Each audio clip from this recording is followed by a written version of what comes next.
A obesidade infantil em nosso país tem crescido e muito. Já passa dos 25%, por exemplo, a parcela de crianças acima do peso. Isso está diretamente ligado aos hábitos alimentares e ao sedentarismo.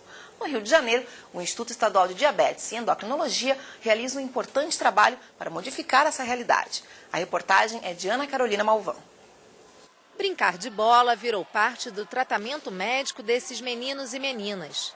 Todos estão combatendo a obesidade, doença que reflete principalmente a má alimentação das novas gerações. Eu observo que as crianças são desmamadas muito precocemente, né? Devido à necessidade das mães trabalharem, elas acabam deixando de mamar no peito muito cedo. E com isso são introduzidos alimentos que são nocivos, né? Os vilões inicialmente são esses alimentos lácteos, né? Que a mãe introduz achando que está, né, beneficiando a criança, iogurtes, sucos de soja, adoçados e depois mais tarde salgadinhos, farináceos, biscoitos recheados, né? Tem muita gordura hidrogenada, muito açúcar, né? E mais tarde um pouco fast food mesmo, né? Os sanduíches, as frituras. O Ambulatório de Obesidade Infanto-Juvenil do Instituto Estadual de Diabetes e Endocrinologia, o IED, no centro do Rio de Janeiro, trata gratuitamente cerca de 450 crianças que precisam emagrecer. 99% dos casos de obesidade são causados por obesidade exógena, quer dizer, um aumento da ingestão alimentar inapropriada, né, com um desbalanço energético, quer dizer, um gasto energético que não equilibra essa ingesta. Mas a gente tem que fazer o diagnóstico diferencial das causas de obesidade. Então, existem obesidades que são favorecidas por síndromes genéticas, por alterações gênicas, por medicamentos. É erro alimentar. Eu percebi que o ponto era esse. Porque ele é uma criança bem ativa. Eu estava até conversando com o professor ali. Ele gosta de atividade física, ele faz natação, futebol. E quando está em casa, que não tem nada para fazer, ele pega a bola dele, fica no quintal. E é o erro alimentar. Já o pequeno João, de apenas 2 anos e meio, se tornou obeso devido ao uso excessivo de corticoides para combater um quadro alérgico. Ele chegou com quase 22 quilos, agora está com 19, devido à dieta está melhorando bastante. E a cada final de mês, um professor de educação física realiza atividades para estimular as brincadeiras e a prática de exercícios entre os jovens pacientes. A gente percebe que hoje em dia, com questão de internet, de computador, as crianças vão ficando mais paradas, né? E somente ficar na palavra, dizer que precisa fazer isso, precisa fazer aquilo, a gente percebeu que eles não estavam na prática executando a atividade física. Então isso é uma forma de mostrar para eles o que eles podem fazer, né? Dar ideias para eles.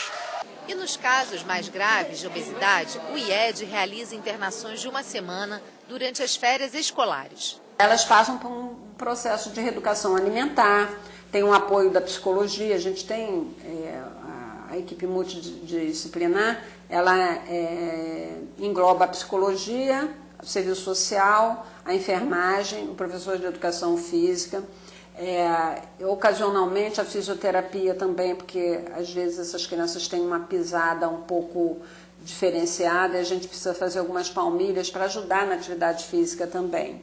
Mas o fundamental para que a criança seja saudável é o envolvimento de toda a família. As crianças que não têm nenhuma carga genética, né, da questão da obesidade, elas têm 9% de chance de serem obesas. Quando tem um dos pais obesos, ela tem 50% de chance. E se os dois são obesos, elas têm 80% de chance de desenvolverem obesidade. Então, isso as pessoas têm que ficar atentas, né? Porque além da questão cultural, dos hábitos familiares, tem a questão genética também que influencia nesse sentido, né? Bom, e para conversar com a gente sobre como repensar esses hábitos que envolvem a qualidade de vida das crianças, eu recebo Maria Inês Padula, especialista em medicina de família e comunidade do Hospital Universitário Pedro Ernesto, da UERJ. Você pode participar com a gente enviando perguntas e comentários pelo telefone ou pelo Twitter.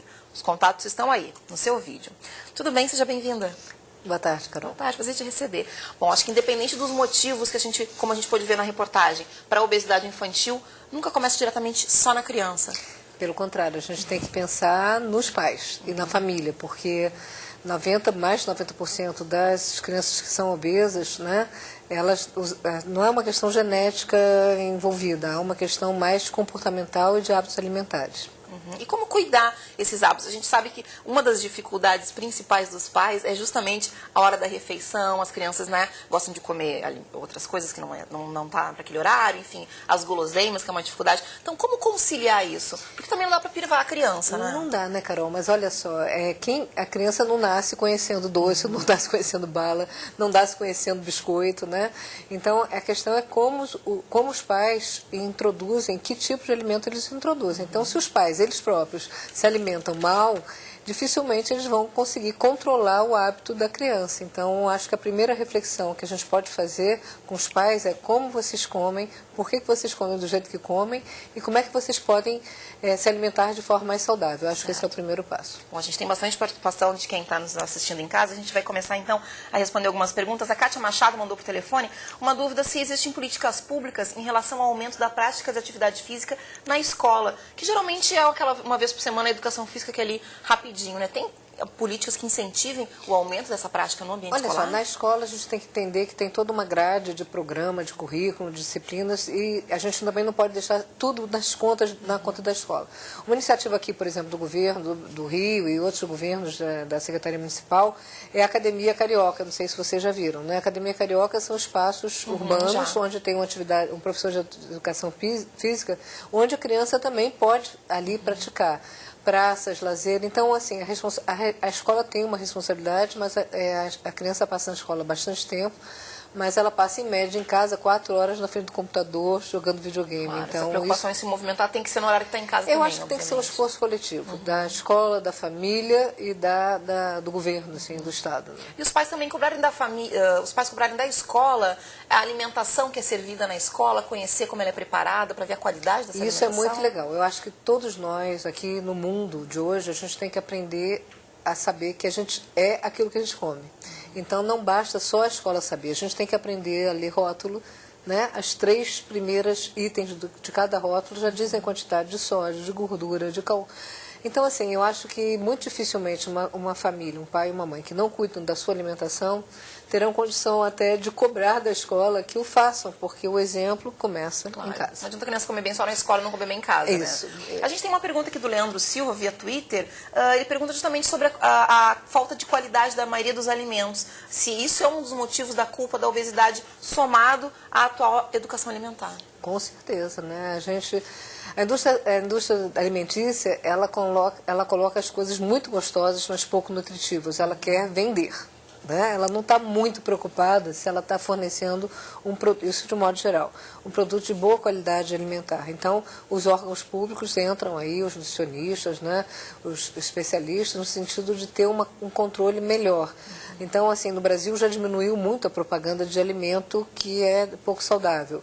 Né? Já há uma restrição nas cantinas das escolas em relação aos alimentos. Mas a gente tem que entender que todos somos responsáveis. Né? A responsabilidade não é só de algum. A Lilian pergunta se a obesidade pode ser hereditária e como começar a combater desde cedo, como a gente já informou. Olha só, assim, os estudos mostram que essa é um pouco fantasia, é um pouco uma resposta mágica a gente falar que a obesidade é hereditária. Você pode até ter um padrão genético, mas assim, ele só vai se manifestar se você se alimentar mal, se você comer mais do que você gasta e se você comer mal. Então, assim, não é verdade a gente imaginar que as pessoas que a gente vê obesas têm um padrão genético exclusivo que vai determinar aquilo. É muito raro. E que momento, então, começar a se preocupar com claro, a alimentação com qualidade é o tempo todo, mas com a criança ainda recém-nascida, na época do desmame? Eu acho que, na realidade, os pais que pretendem ter filhos, eles têm que começar a pensar em várias coisas, inclusive em que tipo de criança que eles querem na saúde dessa criança. E a alimentação é essencial. Então, o primeiro pensamento é assim, amamentar meu filho, que é o primeiro momento que ele vai começar a criar uma criança saudável, Quando desmama a criança, o que eu vou dar de alimento para ela, né?